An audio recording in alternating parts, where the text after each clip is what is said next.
Mic check. Welcome to the stream, everybody. How's the volume? Put a 1 in the chat if you guys can hear me.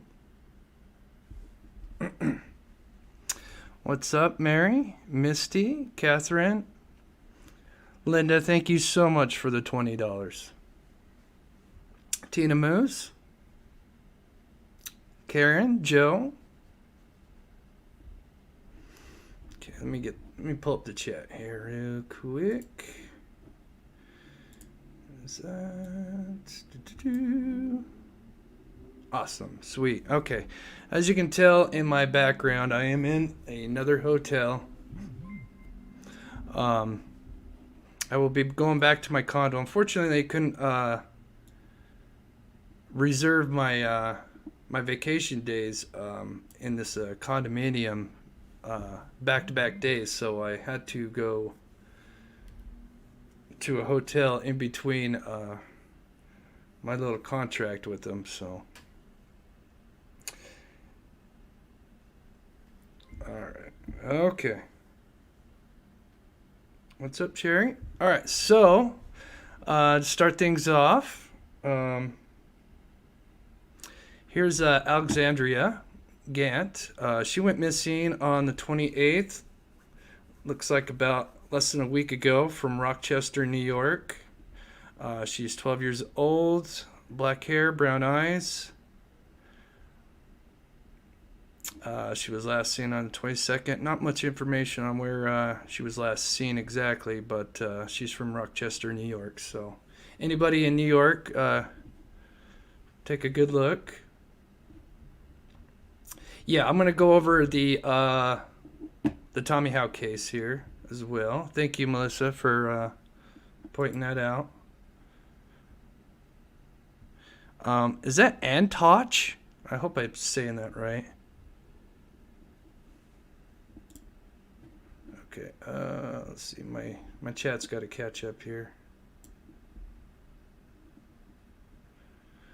What's up, Karen Lee, Arctic Fox? Thank you guys so much for tuning in. So I'll go over Tommy Howe, and then I'll tell you what we got for today's show. So this is Tommy Howe. Looks like he went missing on the 22nd, walking. So I understand he was in a car wreck. Is that what I was reading in the chat?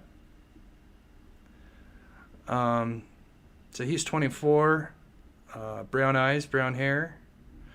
Let me pull up his little story. Okay, so there's just a little bit of story. So he's from, I'm hoping I'm saying this right. It's Antoch. Let's see, is this the top? Okay, so he's been missing for 1 week. Disappearance in Libertyville. So remains missing 1 week after his disappearance following a crash on I-94 near Libertyville. Another search party today turned up no results. Thomas Howe, 24, Antoch, was reported missing last weekend to the police department. The Vernon Hills Police Department said that Howe went to an appointment on the morning of January 22nd in Vernon Hills. He was involved in a crash on Interstate 94 at mile marker 1675 near Libertyville. Immediately following the crash, Howe left the scene on foot in an unknown direction. The man's mother, Mary Margaret Howe, said the crash was severe enough to total his car. Oh my goodness. So he was just probably out of it and just started walking and had no idea what was going on. All airbags had been deployed, yet he was able to get out of the car. He may have had a concussion and be confused, definitely. And he may not know where he is. Wow. He was last seen wearing a gray North Face jacket, dark pants, black and white laced Vans, according to a missing person flyer. 5'8", brown eyes, brown hair. Hal left his personal cell phone in his car following the crash. On Monday, search teams located Hal's work cell phone. Let's see. Police said they have received many sighting reports of the man, but none of them have been confirmed. So, this is Thomas Hal. Wow. Let me pull up the chat here.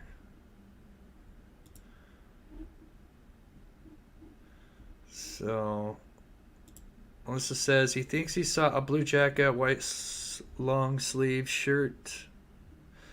Mary says lots of snow there. Okay. Interesting. Hey, Lady M, how are you? All right, yeah. That's sad. So I've got a pretty big show for you guys today since I've been missing for a while. Grab my notes here. So I'm going to go over a story. It's called, her name is Kayelyn Louder. She's from my hometown in Utah. And it's a very interesting story. And I literally grew up next to her. I never knew her, but I've heard of her. So this kind of touches home with me. Kim says there's a cold case where a girl got in a crash and went missing. I forgot her name. Okay. Debbie Jean says, I'd say he was running from something, not wanting a toxicology to find anything in his system, but he left his phone behind. Odd, very odd. Yeah, could be. I think with a wreck like that, if they thought it was, if it was totaled, I think there's probably a good possibility that he was just knocked and had no idea what he was doing. Yeah, see if I can pull this up. So, oh, I know what I wanted to talk about before I get into the stories of today. Just go up, bring the chat up just a little bit. Yeah. Good chance he was in shock. Yeah, if the airbags were deployed, I could only imagine. Especially had a concussion. Anywho, so before I get into my stories, I just wanted to talk about, there's some things I've been seeing on people doing live shows that are putting like hashtags of like Summer Wells in their title, but yet they're not even talking about Summer Wells. They're just, when I click on it, they're talking about makeovers and stuff. And it just seems like it's become more of a big problem. And to me, I think it's almost like a new form of clickbait. And I don't know, it just kind of makes me mad because I can just say you're not going to get that on my show because, I don't know, I don't think that's right to tag people's names like Summer Wells into your title and then not talk about the case at all and talk about something else and try to get, I don't know. So I'm not going to get too much in it. I told myself I wasn't really going to talk about it, but I don't know, it kind of makes me mad because I've been seeing it happen more and more lately, that these new people are trying to take the fast track, to YouTube stardom or whatever. And they're literally just putting these, big cases in their titles, but there's no content. And I don't know. It just, yeah, it makes me mad. And it's not against the viewers because, you guys we're all adults. We can watch what we want. It's nothing against people watching that stuff. But yeah, I really think it's really a form of clickbait. If you think about it, you're putting stuff in your title, but there's nothing, there's no content about it. Anyway, that's all I'm going to go into it. That's just my opinion, but I don't know. It just kind of makes me mad because I always make sure that when I do a show, I always make sure that I have like content for you guys. And like I said, I was just watching a channel. I'm not going to mention any names, but they were just, half the time they weren't even saying anything. They had like 3 people on their show and there's just like big gaps of like dead air time, and it's just like, wow, I don't know. Anywho, sorry, I thought I'd just get that off my chest. I apologize. So this is Kayelyn Louder. This is an interesting story. So like I said, this came from my my hometown. I grew up in Murray and Midvale. They're all real close. Thank you, Erica. Tina Moose. Even some of the ones talking about summer aren't saying anything important. Exactly, yeah. If they do, they talk about it for like a few seconds, and there's, yeah. It is. So, all right, so let me get into her story. I've got some 911 calls. I've got some actual footage of her. So this is a very interesting case. And then I'll go into Jonbenet Ramsey. I've got two parts to the show. So another picture of, so this is Kayelyn Louder. I believe she is 30 years old. Okay. Let me get to the first part of her story here. Okay, so I'm going to tell her story. It's not long, and then I'll show you the 911 calls and the footage of her, and then I'll go over kind of the area since I know it. Like, I've been to this place like a bunch of times. So, all right. So start out. So this is, family members say Louder was kind of a quirky cousin who was very social, into talking to everyone, even her dog. So she's a big animal lover. She talks to her animals like I do. You guys know me. I talk to my baby beef all the time. But she was also a homebody who loved to watch movies, play board games. The day she went missing, the family believed she had plans to stay home and update her resume. So apparently before she went missing, she had lost her job and was looking for a new one. So the woman named Kayelyn Louder, in many respects, seemed like a typical normal person living a normal life. The 30-year-old social worker was looking forward to finding a new job, had high hopes for her future, not letting on that she had any issues or serious problems. So this is the day the event happened. So September 27, 2014, started out as a normal day for her. Louder working on her resume and then taking her dog for a walk. That day, her friends and family would report that she hadn't been acting particularly strangely and had not mentioned any issues. Indeed, she seemed to be in high spirits, but that evening things would change, leading to a mysterious disappearance and death surrounded by bizarre behavior and weird clues. So just to give you a little bit of more context, she has a twin brother, and unfortunately her twin brother took his own life a few years prior to this. He got into some drugs and stuff and sadly took his own life. So unfortunately this family's already ran into some heartache. So that evening Louder was relaxing at home in Murray, Utah, along with her roommate Carol. Now keep this name in. This name is important, Carol. At some point, Louder suddenly and inexplicably left the condominium to go walking off into the pouring rain outside, barefoot and without an umbrella, wearing only a tank top, shorts, leaving behind her cell phone, house keys, purse, and car keys. She did not tell her roommate where she was going or when she would come back, and it was very odd and out of character. When she did not come back, police were notified, but even at that point, no one had a clue that her leaving the condo would be the last time anyone would see her alive. So, thank you, Karen Lee, for putting that. Thank you so much.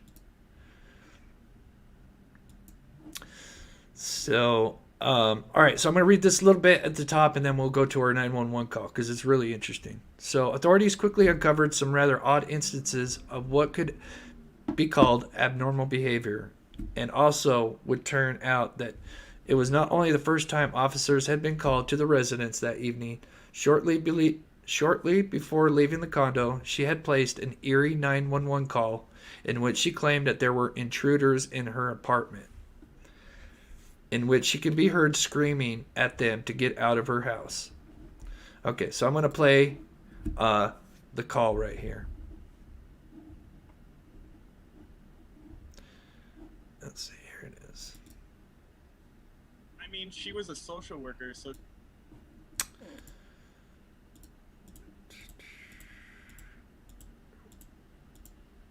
Okay, I gotta find it here. Okay, here it is.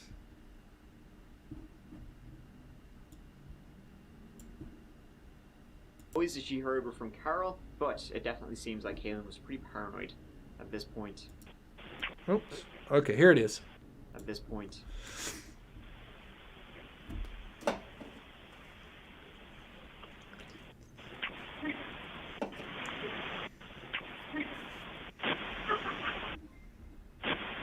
Oh, you know what? I'm sorry. This is at the end. Okay, hold on. I gotta find the... There we go. Okay, this is the start of the 911 call. My apologies. Kaelyn made another and her final 911 call. When I was an intruder at my house, Repeat the address for verification. they're stealing from my house. Okay, say your address one more time. I'm having a hard time hearing you. Get the out of my house. Okay, do you know who this person is? No, I don't. I just know that there's an intruder in my house. You don't know who they are. No, I don't. I'm not going to look from where I'm at 'cause I'm worried about my safety. Please hurry. Are you at the location now? Yes, I am. Were weapons involved or mentioned? They're not talking or responding. I'm just telling them to leave so I can hear them taking things. So you haven't seen them, you can just hear them? Yes, correct. Are you or anyone else in immediate danger? I believe so. Okay, are you able to get yourself to safety? I just want to answer that while he's here. I'm sorry, what? No. Can you talk freely with me? Okay, so I'm going to give you some context to this before I finish this. So I believe this is the third 911 call that day. This is the last one. She had called apparently 911 throughout 3 times that day. And this is the last one. Now, what apparently is supposedly going on is I believe they're in a 2-bedroom condo. She is locked herself in her bedroom, I think, or at least has the door shut. She believes that someone's like in the living room, like ransacking the house.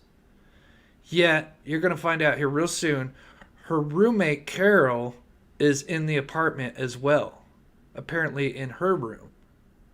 But Carol's going to say that she don't hear anything. So, just to give you guys a little bit of context.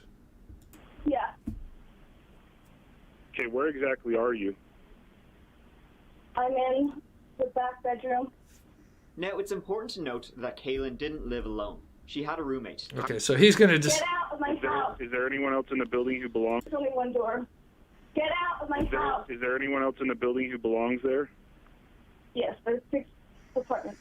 Okay, is there anybody else in your apartment that should be there? I believe she is here. I have a roommate Where is she at? next door to me. Can you still hear them? Yes, Where does it sound like they're at? the front room near the entrance. It's a small place. Shut up. Are they saying anything? Yeah, I heard someone say, hey, go in there, so there's obviously 2 of them. Hey, Carol, lock the door. There's something going on there. Where? Come here. Yeah. They might have left.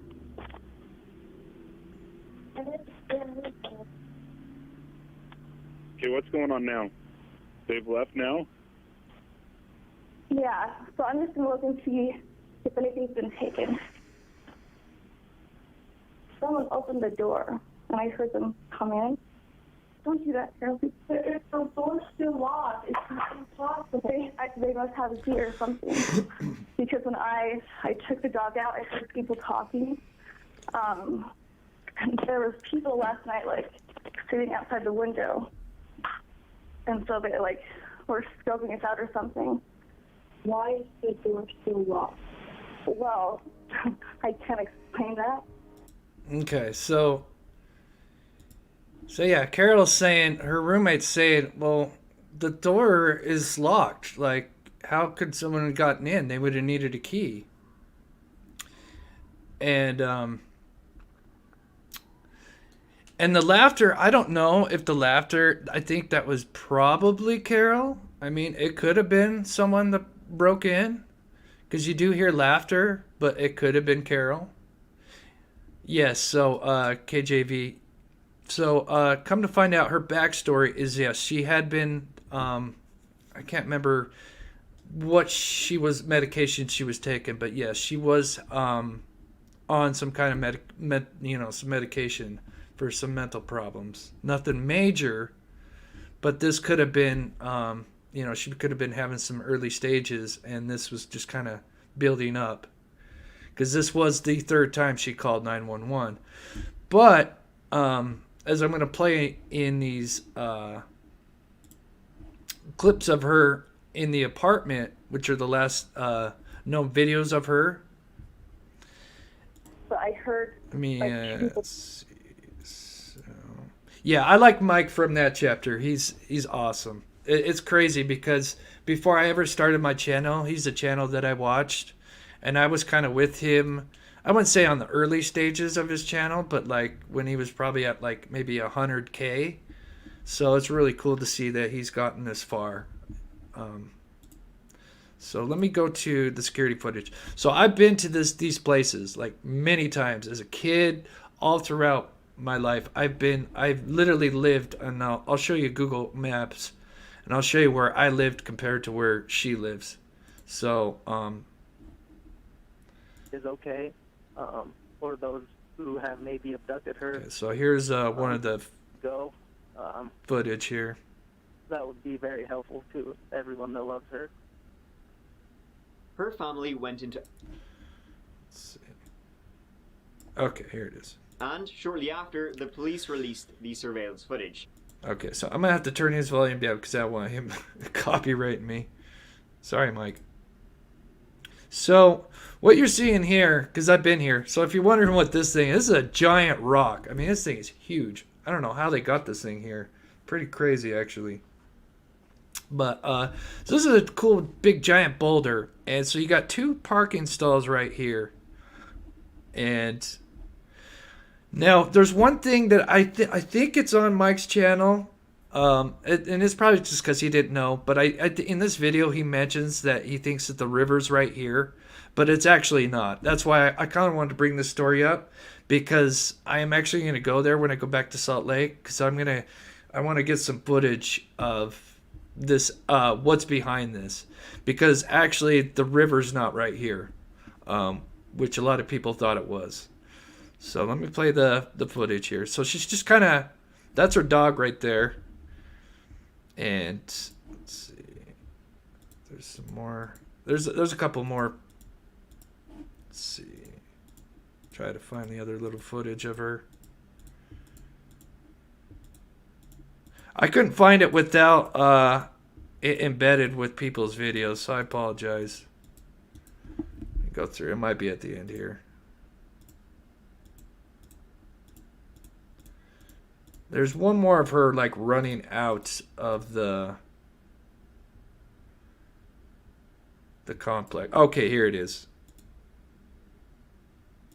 Let me back it up a little bit. So here she's talking to her dog, and here she's walking back into her apartment. There's going to be one more clip, and unfortunately he doesn't play this clip. There's one more clip where it actually shows her running off, and that is actually the last clip of her. And she's actually, so her apartments, so going this way this is where her apartments are at. You just go in, and then there's, your different, doors to each apartment or condo. And there's just this little sidewalk that just kind of runs right here. And then you have this giant boulder. You've got two parking stalls right here. Right here, all this area right here are covered parking garages. And then there's security cameras on top of them because we took pictures of them. So this whole line right here is a parking garage. and then you have 2 spots, and then to the left going down here is like this dip that goes down, and she's seen running literally this way towards this path. But what's interesting is, so to finish the story, is she would go missing, and let me pull up the last little bit of the story here.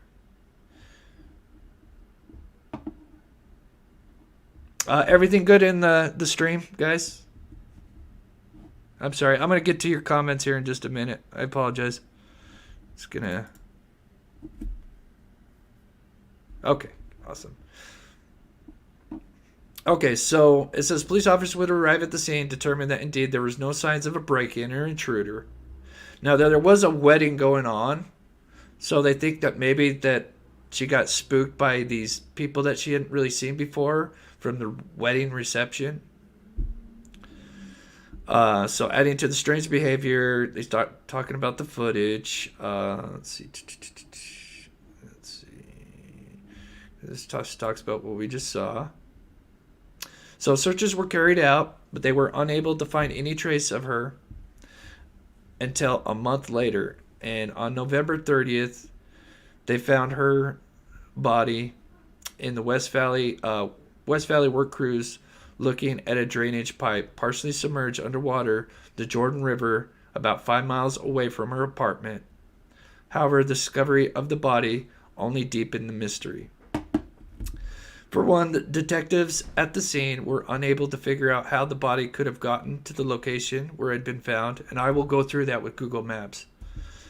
Although the body was found to be covered with moss, leaves, and other debris from the river, it was determined that the water level and flow could not possibly have carried her body as far as it could have gone. So it says, how did Louder end up in the river? No one had a clue. Let's see. So indeed, there were no signs of physical violence to the body at all. No bruises, scrapes, cuts. There was not even water in her lungs, which is big, ruling out drowning as a cause of death. No alcohol or drugs in her system. Best guess was that she somehow gone into the river and died of exposure, adding additional layers of oddness in the case. Is that the autopsy took much longer than usual, and when it was finally released, it actually was deemed inconclusive. So her case, I'll get to that in a second, Tina Moose. So they do not have official cause of her death. And her parents and her family feel like she was, a victim of foul play, sadly. So let me pull up. Let me pull up Jill.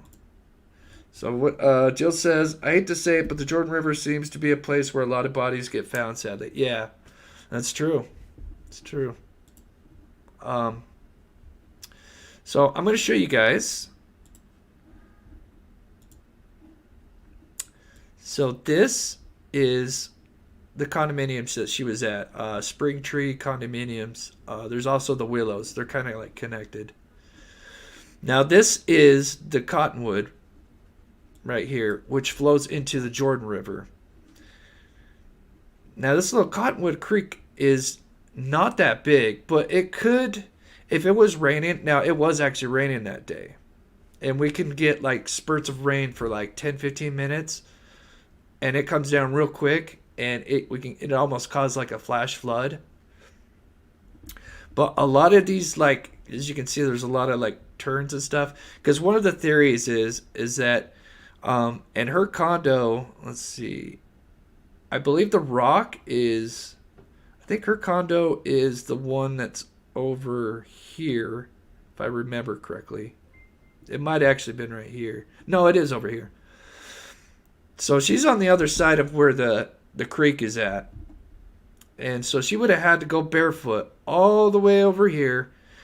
And this terrain, it's such weird terrain at these condominiums. There's a lot of little hills and stuff. It's kind of cool. It's kind of, I don't know, it's different. Yes. So, but I grew up literally on Vine Street, and I worked literally over here, right here on 56 and 9th East. So I never knew Kaylin, but I would not be surprised if I like had walked past her, maybe even had a conversation with her when I was working at somewhere. Because I grew up in Murray, in Midvale. So this is where her condominiums were located. This is where her body was found. So the only reason why I have a big problem with her body floating all the way down here is this goes through Murray Park. And Murray Park is usually, I would think someone would see a body floating through Murray Park. And there's some spots where it's fairly deep, but there's other areas, as you can see, it gets narrow, and I would think it would get caught somewhere. So the question is where did she go barefoot to fall in, but yet get taken all the way? And then so here is where the apartments are at. Now this is where she was found. So this is the Jordan River right here. So let me zoom in a little bit. So this Cottonwood Creek kind of goes zigzagging here, and it runs into the Jordan River right here. She was found on 33rd, which is right here. So she was found approximately right around here. And this is where, so which means she would have had to travel. Whoop. And I just think, even with the flash flood, with all these little curves, I would think it would have gotten, if anything, it would have gotten stuck along the way before it made it all the way over there. And it's hard to say, but yeah, it is far. I would say that's let's see, can I change that's 200 feet. Yeah, I'd have to. Oh, I can. Can I only change it to a kilometer? Oh, it sucks. Anyway, but yeah, so it is. It's pretty far, and for a body, one of the theories is that she fell in, maybe got knocked out, and then, like I said, she didn't have water in her lungs, but she most likely died from exposure. But then again, to walk barefoot and to fall in that river, it's super strange. So, let me check out your comments real quick here.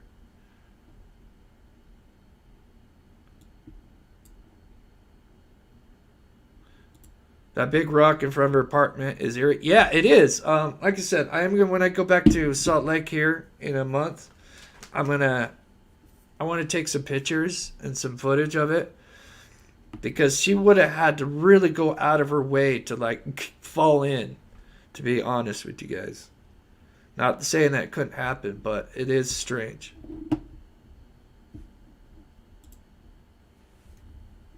My neighbor did just that, walked into a creek and drowned. Yeah. See, the thing is though, she didn't drown, but she could have been taken by the river. Debbie Jean, I'll have to Google map this later. Yeah, check it out. It's pretty interesting. So,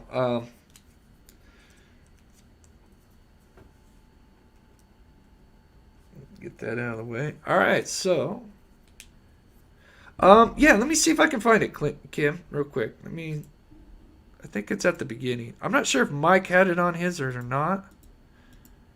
If not, I will look it up on YouTube.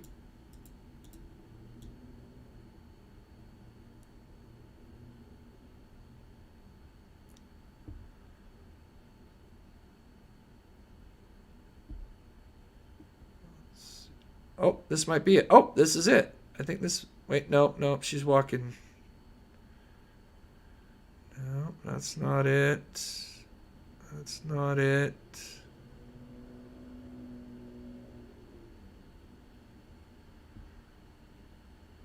She's talking to her dog.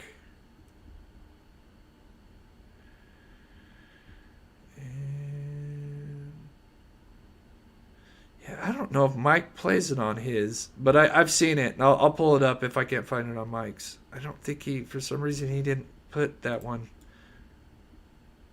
Okay, let me Pull it up real quick because it is interesting because she just kind of goes running off.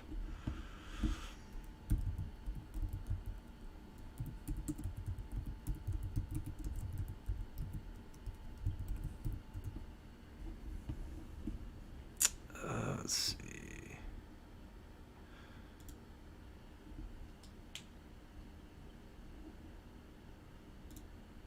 Jean's coming up here to live this lifestyle with me now.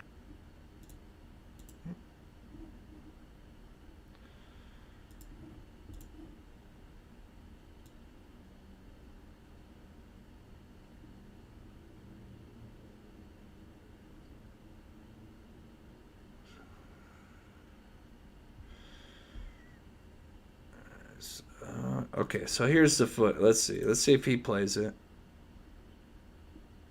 Okay, so there's like 3 or 4 clips because there's one where she's holding her dog. Yeah, she puts it down. She's kind of going for a little walk. And she has a little conversation with it.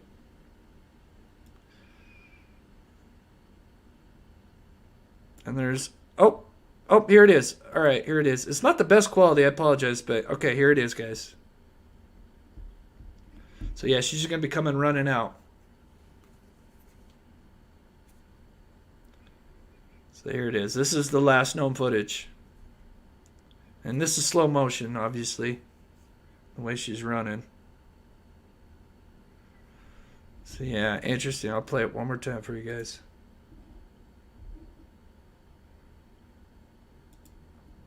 So yeah, like I said, this like when it's going down that way is kind of like, it's not a big hill, but it's just a driveway that goes down and it just goes into deeper into the condominiums.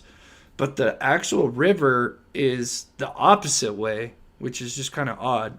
Doesn't mean that she didn't like kind of, circle back, but yeah, she could have had an episode. It is just strange because she's going barefoot. She didn't take her cell phone. She just goes out running. So it is bizarre. For sure.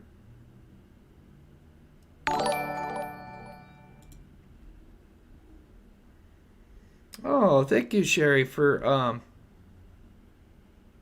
Cherry. I'm sorry, Cherry. Welcome to the mob crew. Thank you so much. Chris, if she called 911 3 times, did the cops ever show up? Do you know? I don't know if they did. That's a good question, Debbie Jane. I will have to look into that. I do know that they showed up one time, but I do not know if they showed up. I know that she called 3 times, though. And I've only seen the one 911 call. Well, maybe I'll have to, when I do, because I'm going to do a full story on her, since I'll actually be able to go there. Because, like I said, I grew up there. And when I move back, I'll be in that area anyway. So I'm definitely going to get some exclusive footage and just kind of see maybe what kind of path she could have taken to get to the river or the creek. It's not even really a river, it's a creek. Oops. Vegas says maybe she saw something. Yeah, I mean, she does seem spooked, Oh, the dog. Yes, sorry, Dina. Yes, the dog was safe. The dog was in the house. So dog was in the house. I can't remember if the roommate was home at the time. She was home at the time of the 911 call, but I think she had left, so she was by herself apparently. But I'll look more into it. So Arctic says, I've heard this case. I'll definitely have to research that more. Yeah, different case. Sunshine says the silver car wasn't there when she walked off that way. Yep. Yeah, I'll have to get. I couldn't find any of the clips, or I would have put them a little bit together. So, but we'll do that next time.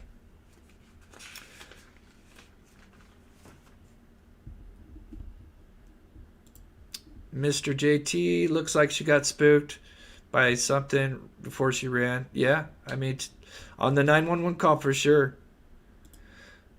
How did the dog get back to the house? So the footage, like I said, the footage is kind of out of order. Unfortunately, how Mike had it. So the footage is really her taking the dog out, petting it, walking, talking with it. She goes back in the house with the dog, and then she's seen later on, I don't know, like 10 minutes later, running out without the dog. So the dog she put the dog back in the house. Oh, it is Sherry. Okay, that's awesome. That was my mom's name, Sherry. I love that name. Awesome. That's what I was thinking, but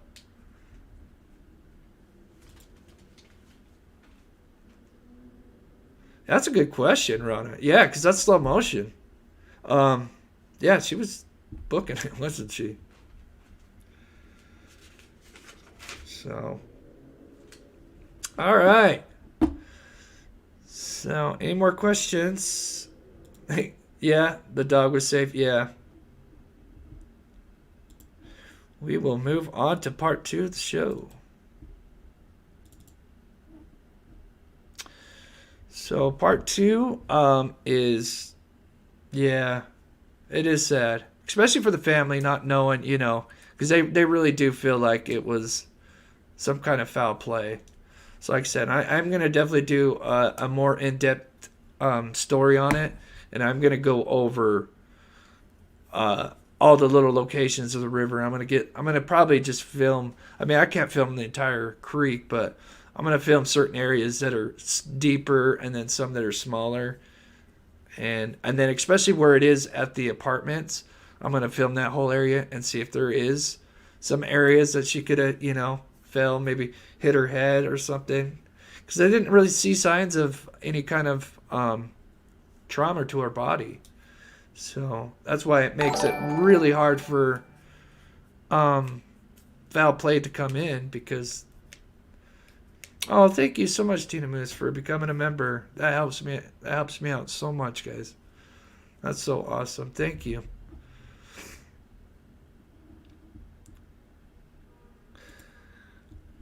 Sunshine Savannah.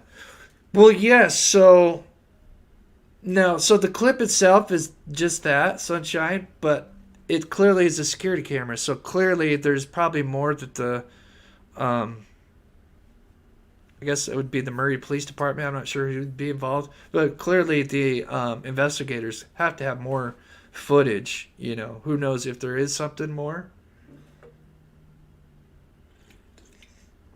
But from what I remember, it's 3 clips that they released. So, all right.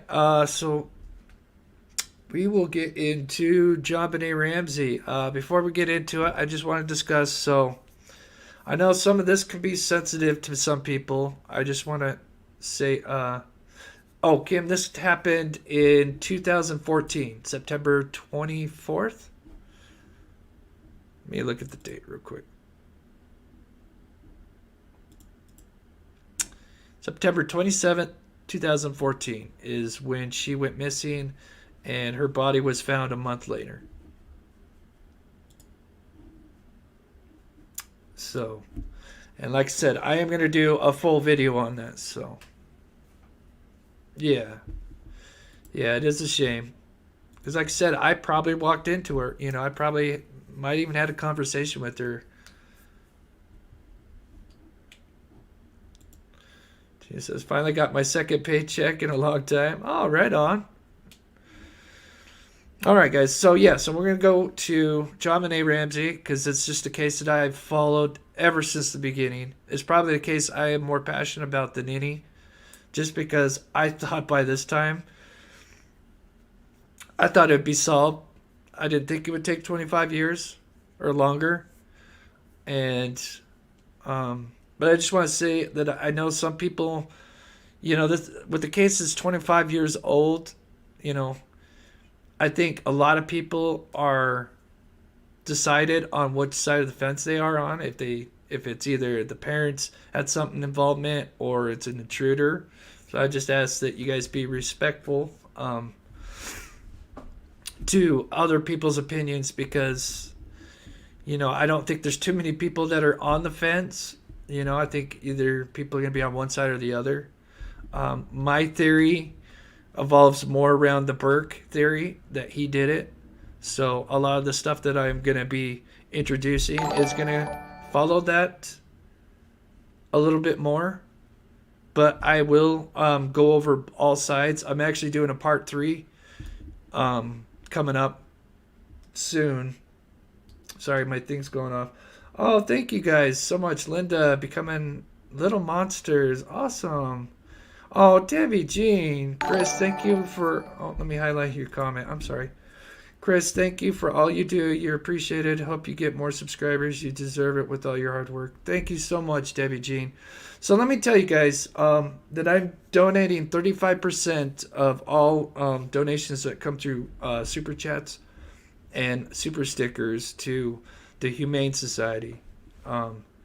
So at the end of each month, because I'm going to be going live, really the schedule is that I'll be going live on the weekends, and then I'll have my Paranormal Tuesdays, and then my regular uploads through the week. And then, you know, for those that are kind of newer to the channel, oh, everything's going off crazy. Thank you guys. I'm not even sure what's going on. Someone must have subscribed. Okay, awesome. Thank you so much for subscribing. I can't read it. I need the thing to pop up. For some reason it pops up for you guys, but it don't pop up on my thing. So whoever just subscribed, thank you so much. Let's see, where was that? Oh yeah. So so I'll be donating 35% of the super chats, and that will go to the Humane Society. And I think at the end of each month, we'll do, you know, I'll just kind of show the totals. I think I'll probably have what they call a ticker, where it shows like the amount that we're, you know, that we're at that time that I'll be donating. And then I think maybe every 3 months or every 6 months, we'll do a show where we go and we donate the proceeds to the Humane Society. So thank you guys so much. And then, the schedule. So I'll probably be going live on the weekends, and then I got my Paranormal Tuesdays, and then just uploading the rest of the week. So I'm still here in St. George. I don't have an official place to live yet, but I'm still going back to Salt Lake to live with a friend for a little while until I get my own place. So my live shows may not be as consistent yet, but they will get there. So, okay. All right, let's get on to the good stuff. So I thought I'm going to play a couple of their interviews, and then I thought for today's show, because I don't want to go on too long, is that we'll go over a couple of interviews, and I want to point out a few things, because I know some people have some questions about... You guys have all seen the little picture where there's the suitcase and the window, and where it could be possible that the intruder could have used the suitcase. I'm going to talk about that very thing, because I have something interesting to bring up about that. And then I'm going to go over the letter, because I actually timed myself. I was thinking about doing it live, but I thought, I'd need like a second camera to do it. So I actually writ the ransom letter just to get an idea. Plus I timed it, just to kind of get an idea. So it took me about 25 minutes to write it, to copy it. So, you know, you'd have to think that just copying it took 25 minutes to be able to think and write that whole entire letter. It would have probably taken at least, probably, I would say at least add 10-15 minutes onto the 25 minutes. So you're looking at least 40 minutes. And then, not everybody knows this, but they found a practice note in the garbage in the kitchen, which means that somebody started writing a ransom note and then tossed it away. So that means there's a good possibility, you would have to add some more time onto that.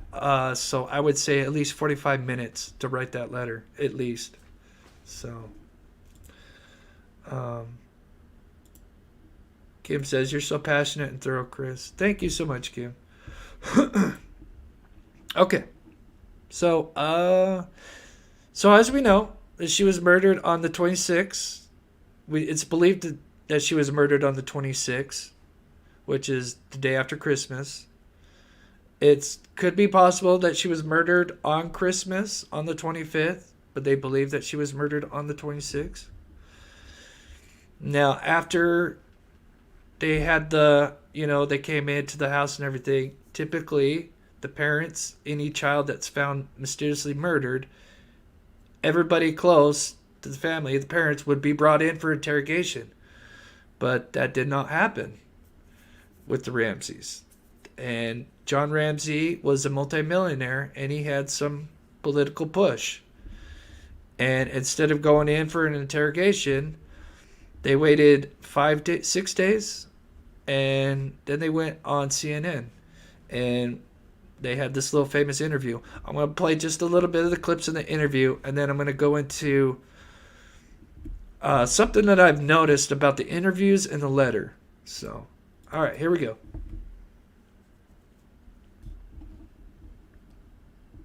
Oh, let me turn up the volume here. Why did you decide you wanted to talk? They had not yet.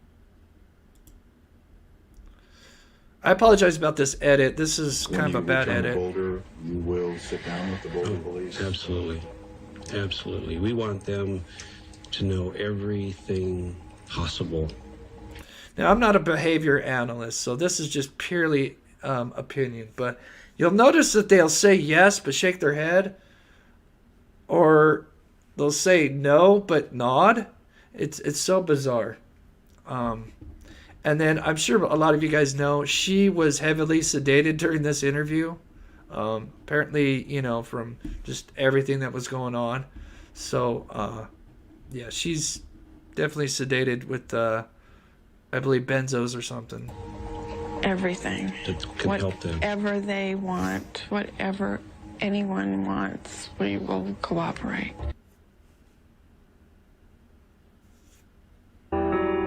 Again, it's a mystery at this point. Do you truly think the perpetrator will be found? Notice how it kind of blinks right there. We've been taught that, when they answer and they blink, sometimes that's not exactly true. America has just been hurt so deeply with the tragic things that have happened. The young woman who drove her children into the water, and we don't know what happened with the O.J. Simpson. And, America is suffering because they have lost faith in the American family. I couldn't read the whole thing. I just got... Okay, so this is the thing that I have a problem with, and I'm sorry guys for interrupting this, but so I'm not stealing the clip. But this is kind of the main point of my video, and I'll get to it to the end. But it's with the letter in relating to how they mention it in interviews, because, and this is what I'm trying to get at, is that if they are innocent, the biggest piece of evidence is the letter. You got 3 pages from a possible, a killer. And that is your biggest, key to leading to that killer is these 3 pages. But, as you go on through these interviews, you'll notice that the only time they talk about the letter is either how they found the letter. They always talk about how they found the letter and where they found it. And if they read it really fast. And this just repeats a lot. And I find it troubling that if they were innocent, you would think that they would be mentioning, this letter and this is their biggest lead to a killer. Anyway, I'll play this and I'll introduce my... No, we were it was the day after Christmas, and we were going to go visiting. And it was quite early in the morning, and I had gotten dressed and was on my way to the kitchen to make some coffee. And we have a back staircase from the bedroom areas, and I always come down that staircase, and I'm usually the first one down. And the note was lying across. Okay, so I'm going to pause it real quick. I'm going to put the floor plans, so while they're talking this interview, you guys can see the floor plans, so you can kind of understand what she's saying.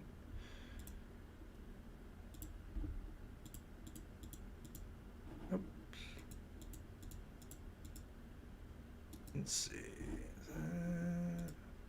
This is probably the best good one. So the spiral staircase is right here. And there's two staircases. You got the spiral staircase, which the letter was found on, and then you've got like your typical stairs, which are found on this side of the house. So you've got two staircases that go up through most of the floors. So let me put this so you guys can just kind of get an idea, of the floor plan. Oops.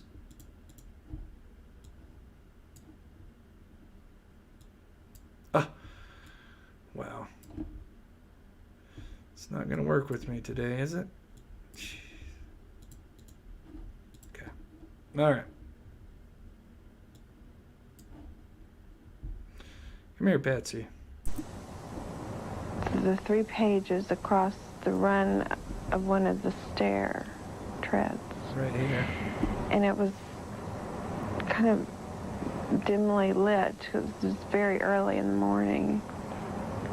And I started to read it, and it was addressed to John. Oh, yes, yes, Mr. yes, yes. Ramsey.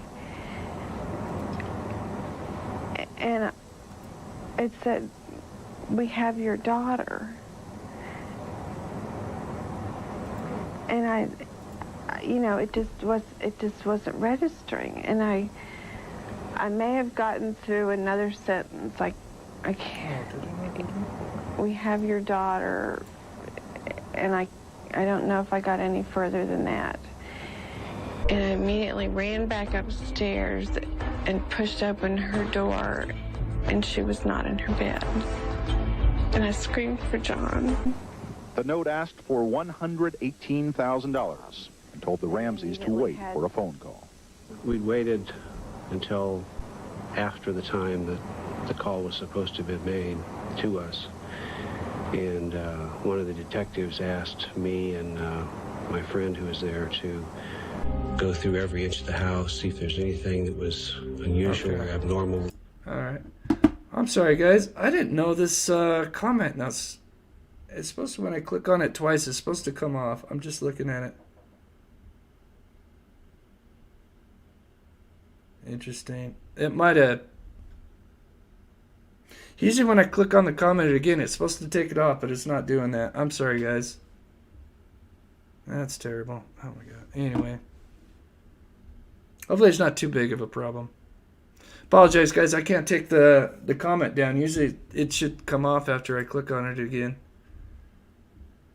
Doesn't look like it's going to. Anyway. So let me get up to... just the best part of the interview real quick. Looked out of place. Something for clues, I think she was asking us to do that more to give us something to do to occupy our mind. And so we started in the basement, and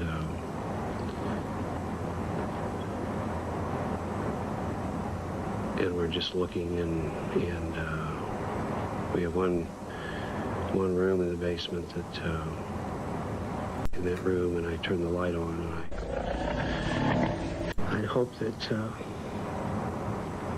she was still okay, but I could tell that she probably wasn't. I screamed and carried her upstairs. Well, Patsy and I, Burke, our son, who's 9, every family member, including your 2 elder children. Were you offended by that? It was difficult to know. I mean, our handprints are all over our home. So they need to know if there's... That's interesting that she says that. Her handprints are all over the home. Very interesting. There are other ones. One of the things they told us, we had some initial reactions as to who might have been involved, and they said, "Oh, that's good, but we don't want to draw the focus in tight yet. We've got to look at everything." An FBI spokesman Hi, Rhonda. Thanks for joining the stream.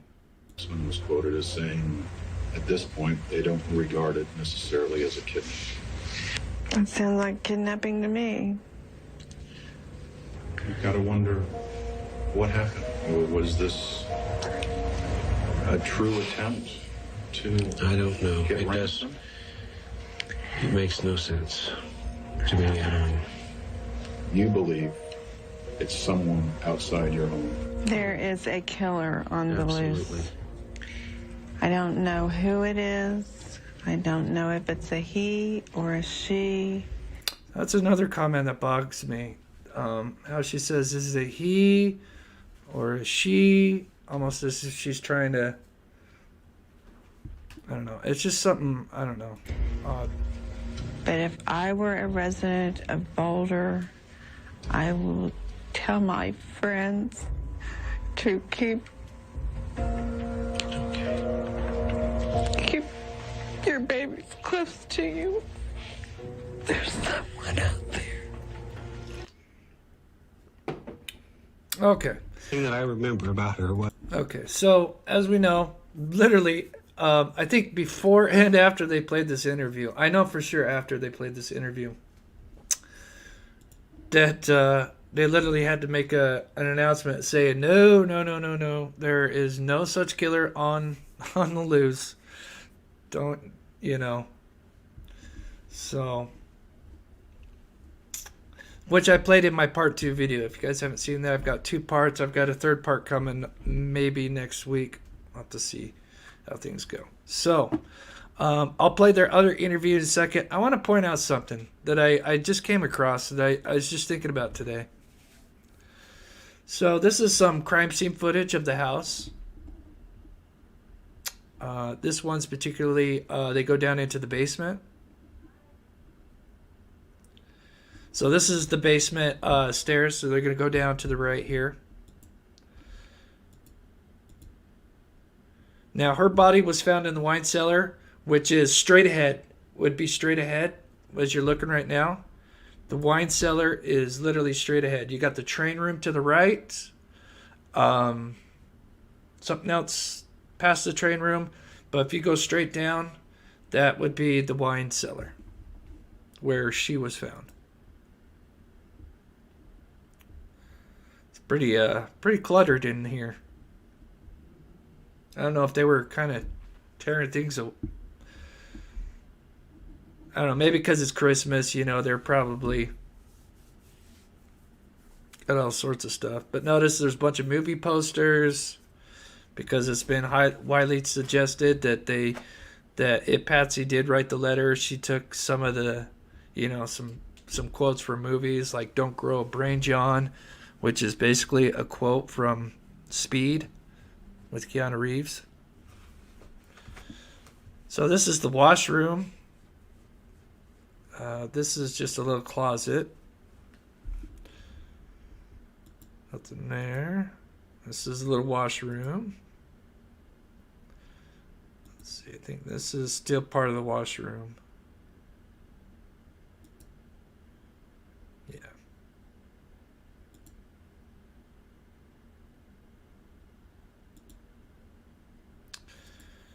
So this is, let's see,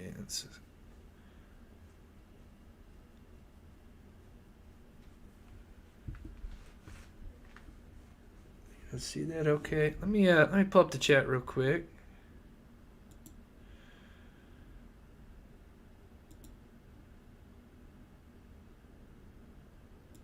Yeah, they had trains. Yeah, Ellie Rose. Interesting, the wine cellar. Yeah, she was found in the wine cellar. Looks like my basement. Sorry, it's a little dark right here.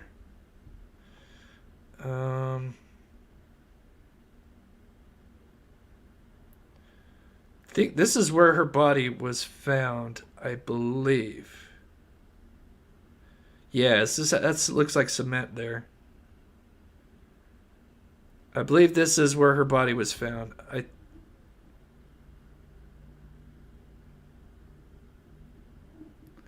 I'd have to go back, double check the footage, but I believe so.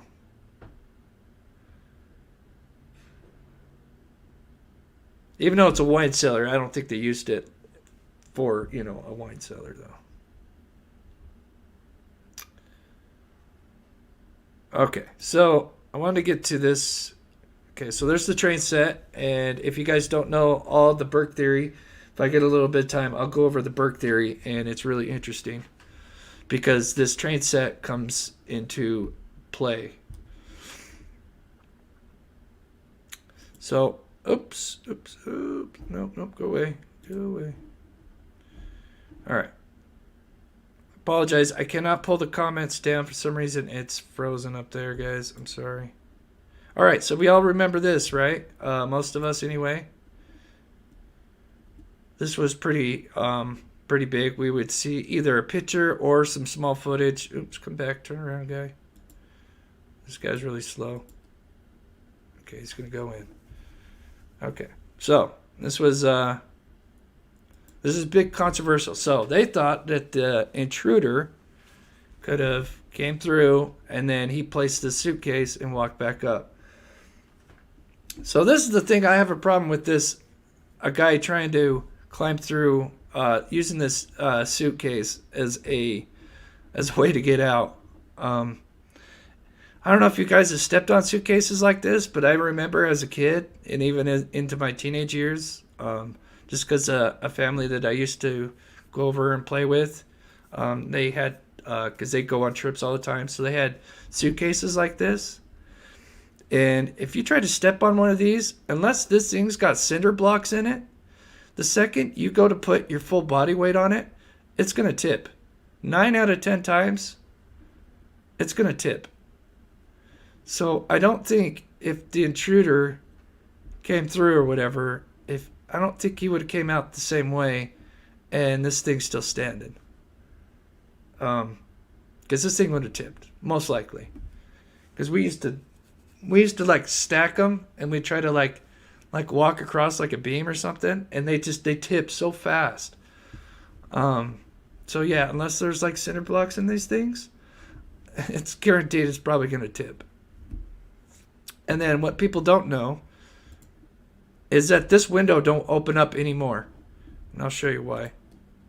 Back it up just a little bit. It's really hard because you don't really film it. So this ceiling comes down a little bit, causing this door not to open all the way. So see, I forget what they call that. But as you can see, this ceiling actually drops down. So this can't open anymore. And we know that there is a cobweb right here that was undisturbed, and he's going to show it. And I would think if someone would have came through here, or definitely would have gone out, there would have been probably no cobwebs. I mean, it still probably could be possible to not disturb it, but you would think there would be all this debris would actually spill, because you'll see that there's tons of debris. And you would think it would be all over the ground right here. You know, it'd be lying next to the suitcase. Ark says, wobbly suitcase, narrow-ass window, recipe for disaster. Totally. Yeah. I'm not saying that the intruder theories, you know, not saying that it could be, you know, it's still plausible. But as we'll see, there's just tons of debris up in this little well right here. And, I mean, it don't look really disturbed. Now, if you guys don't know why these windows are broken, or why this one's broken, is because John had locked himself out previously and had to break that window. And I can't remember if, I think they had Burke go down in there, or if he went down in there. I'll have to look that up. But they got locked out, and he broke the window so that way he could reach in and unlatch it. So this isn't from the Intruder. So this happened like months ago. This broken window.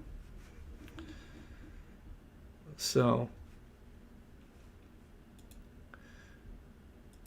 but yeah, as you can see, there's still cobwebs on it, and then just see, I think he goes back to it. Yeah, here it goes.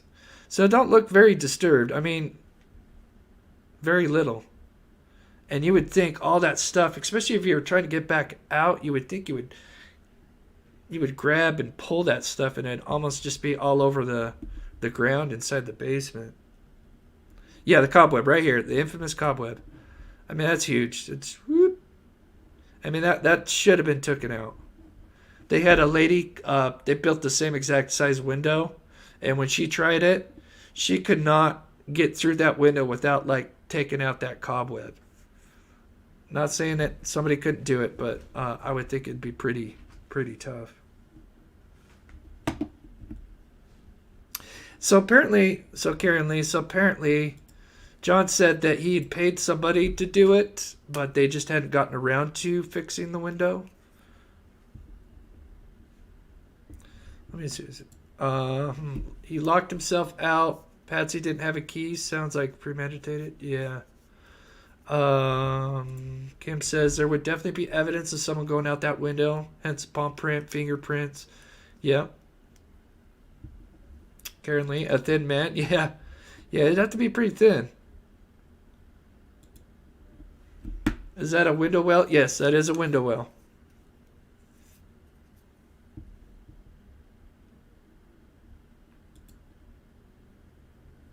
Yeah, they didn't see any footprints. That's right, Arctic. There was no footprints. So, all right. So here's another big thing that I have a big problem with. And it relates back to the letter and everything. And this really kind of comes all together.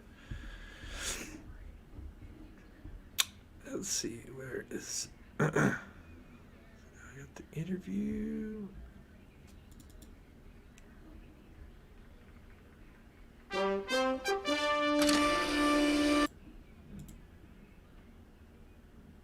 Okay, hold on. Oops. Oh, I hate them. Before I do that, let me show you guys the letter.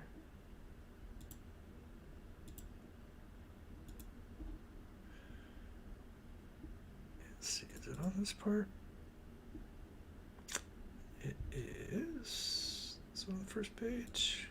Okay, so it says in the letter, you'll withdraw $118,000. Yes, I could go into that, and that would just be something to talk about all day. Just that amount is crazy. So withdraw $118,000. Make sure that you bring an adequate size attaché to the bank. I honestly have no idea what attaché really means. I couldn't define attaché. But yet these guys are a small foreign faction. This guy knows the word attaché. I have no idea what it means. I know now that it's some kind of, something to carry something in. But anyway, so when you get home, you will put the money in a brown paper bag. I will call you between 8 and 10 a.m. tomorrow to instruct you on the delivery. This is huge. Okay, so now when authorities got there and Detective R read this, they weren't sure on what day they meant because they weren't sure if this letter was written on the 25th. So they didn't want to take a chance. So they thought this was actually meant for the 26th. So they thought that day at 8 and 10 a.m. that this is when the killers would have called. Now remember, they hadn't found JonBenet's body yet. So let me play her interview real quick because this all fits together.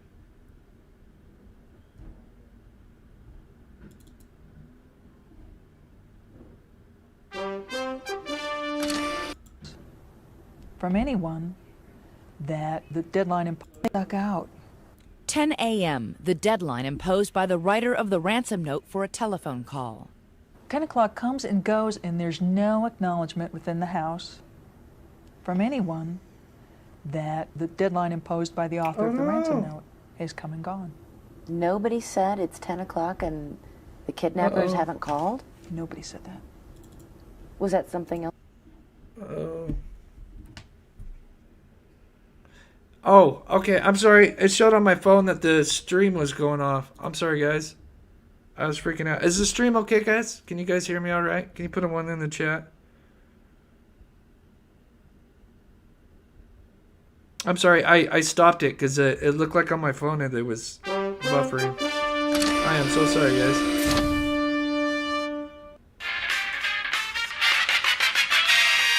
Okay, so it was me for a minute there. Oh, it did freeze. Okay, let me, let's see. I don't think I need this anymore. Let me close this window out. This should probably be okay. Alright, I'm sorry, guys. It's a good thing I checked that. Like I said, I'm on a hotel connection, so I'm going to try to finish this up. Kidnapper? I don't know. And I don't speculate. It's a piece of information that I see. It's something that I note. You thought it was unusual, however. I can say that it stuck out. 10 a.m., the deadline imposed by the writer of the ransom note for a telephone call. 10 o'clock comes and goes, and there's no acknowledgement within the house from anyone that the deadline imposed by the author of the ransom note is come and gone. Nobody said it's 10 o'clock and the kidnappers haven't called? Nobody said that. Was that something else you took note of? Absolutely. By 10:30 in the morning, Arndt was the only police officer in the house with John and Patsy Ramsey, their pastor, and 4 family friends. As they waited for news, the tension was mounting. So if you think about it, when they read the note, they thought it was that day, and they didn't want to take the chance of it not being, a missing a call. So they assumed it was that day at 8 and 10 p.m. or 8 and 10 a.m. But if you think about it, if Patsy were the ones that wrote it and they were meaning for the 27th, it would make sense for them not to be, worried about a phone call, because they're thinking, they're probably thinking, well, why are they sitting by the phones? This note says tomorrow. But, so to me, I think it just kind of shows more that, it's just another thing that just doesn't add up to me that the Ramseys did. But anyway, to finish my story, so it doesn't get too late for you guys. You guys have been awesome. Is that all the interviews that I've watched, and I haven't watched them all, but I'm going to try to, what I can find. But what I've noticed through all the interviews, and we're talking, even after Patsy died, and it's just John talking, the only time he talks about the note, the ransom letter, is how he found it, and not much else. And it just, I don't know. I would think if they were innocent, this would be your biggest piece of evidence, and you would want to dig into every last word for a clue to your killer. And I don't get that. I don't get that feeling from John. That's, and like I said, the other thing is I think it's really come to the 11th hour, because John Ramsey is, I'm assuming he's got to be in his mid to late 80s. I mean, I guess I could quickly look it up, but I want to run up the internet and freeze it again. But yeah, that's just my 2 cents on it. I know that's a lot, but I'm gonna do a part 3. And have you guys ever wondered why there was no blood? A lot of people always wonder why there was no blood on, because how they found, or how JonBenét died, is that she was most likely bludgeoned first, then strangled, and then So, hi Lena.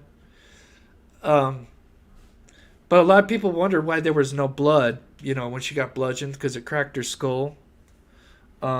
Honestly, it's kind of a silly answer, but it's really just because it didn't break the skin. So if you guys were ever wondering why there was no blood on her head or anything, is that because, at that age, their skulls are still real delicate and fragile, that, a blow to the head could be still light enough to where it don't break the skin, but yet it cracks the skull and, causes... 78. Okay, thanks. Thanks, Arctic. I knew he was close. Honestly, that's surprising me. I thought he was slightly older, but okay. 78. But still, really, 25 years later, it's really, to me, it's the 11th hour. Yeah, so that's why there was no blood, is that it was just because the kids' heads at that age are still super fragile. Oh, really, Lisa? I know some people either, with detective aren't. Yeah, I know some people either love her or hate her. She is, she's different, but I believe what she says. Just the way she says it is very, I don't know. But, one more thing I was going to touch on. Let me see before. Yeah, I think I covered it all. Because, we've been on for quite a bit. Yeah, almost. Time to start 9, 5, 10 o'clock. So we've been on for about an hour and a half. Oh, the train track. So if you guys didn't know here, I'll do this one thing. If you guys didn't know why the train track is so huge, is in the Burke theory. So one of the things that was a big problem is they found these two marks on JonBenét in two different areas. And notice these red dots, these deep red dots. Well, the theory is that an intruder broke in and he had a stun gun. And these are stun gun marks. Now, this is a little picture right here. So, you got to disregard this, And I'll explain. This is actually kind of a picture of a track. But she had two separate things of marks. The idea is that an intruder broke in, took a stun gun, and stunned her to incapacitate her. But back in those days, we only had cops and we didn't have YouTube. We didn't have the internet. And we didn't know what it really looked like when somebody got stunned, got tasered. And it's honestly the complete opposite. It does not incapacitate. It does not incapacitate. I can't even say it now. It doesn't knock you out. It jolts you, And for somebody that was probably little, instead of getting knocked out, she probably flew out the window, from getting stunned. Anyways, they did a documentary and they tested this theory out because it never kind of sat well with a lot of people. And when you stun gun somebody or taser them, it don't leave these kind of marks on your body. It leaves what looks like sunburn marks that go away after a while. But it's big, like this, reddish blotches. It don't leave these big little red dots. So the theory that sounds a lot more better is that, let me back out for a second, is as you can see, this is a picture of a train track. And these old trains, so the theory is that Burke and them were up. They got up in the middle of the night to have a snack. Burke got angry because the last thing they found in JonBenét's system was pineapple. And she didn't have pineapple when she was at the Whites or at the party. So the theory is that the two got up, or one was already up, and she started eating the pineapple, and I guess maybe it could have been Burke's pineapple, and he didn't like that, and so he took a flashlight and whacked her over the head, just not knowing what he's doing. It knocked her out, clearly. And then he was worried about her, and so he grabbed one of these train tracks, and it just so happens that on these tracks, there's these 2 prongs. On each side, there's there's a male piece and a female piece, and there's these little metal prongs that come out, and it literally matches the exact width of these 2 dots.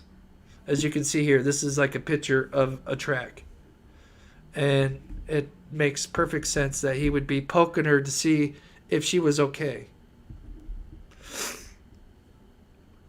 Oh, I'm sorry, Georgina. I missed your comment.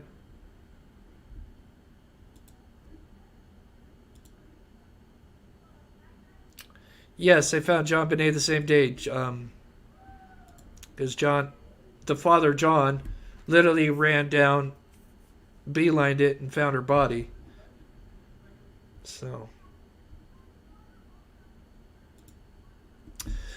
Sorry, my opinion, Burke didn't do this, but that's me, others me. That's fine, Lena. That's okay. Like I said, everybody, and that's fine. I'm going to go, in my next video, I'm going to do all theories to touch all ends.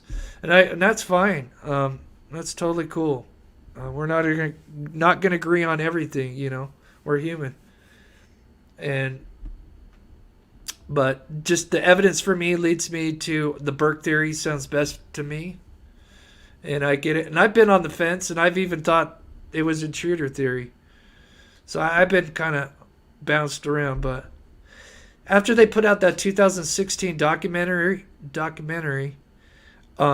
especially with explaining the train track, that really kind of, for me, that really like solidified, you know. Those metal prongs are nothing to poke someone with. Yeah. Yeah, Elizabeth. So yeah, after they did the 2000 documentary, yeah, he tried to sue them for defamation because it was basically the whole show ended up, you know, kind of really it evolved around somebody's book, his book is really the main Burke theory. So, yes. Yeah, that's even if he did, sounds like an accident. Yeah, I mean, I think, yeah, Callie Gal. Yeah, I really think it was just a terrible cover-up, you know. But I still think, you know, she still needs closure.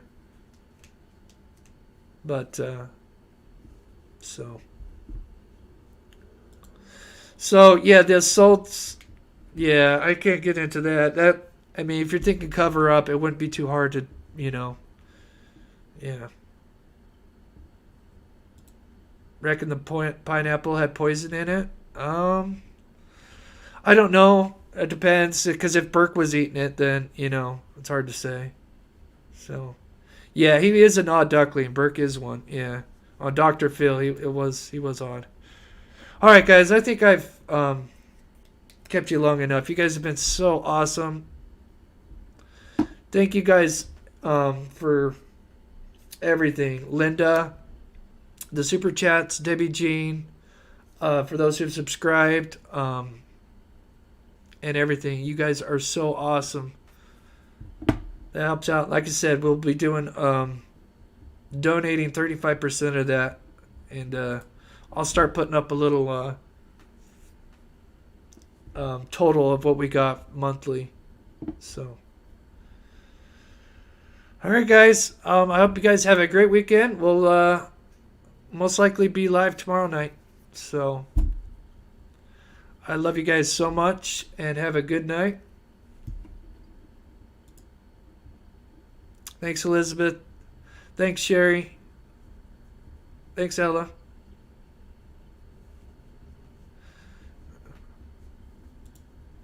Thank you so much, Peggy. Tina. We'll see you guys tomorrow night.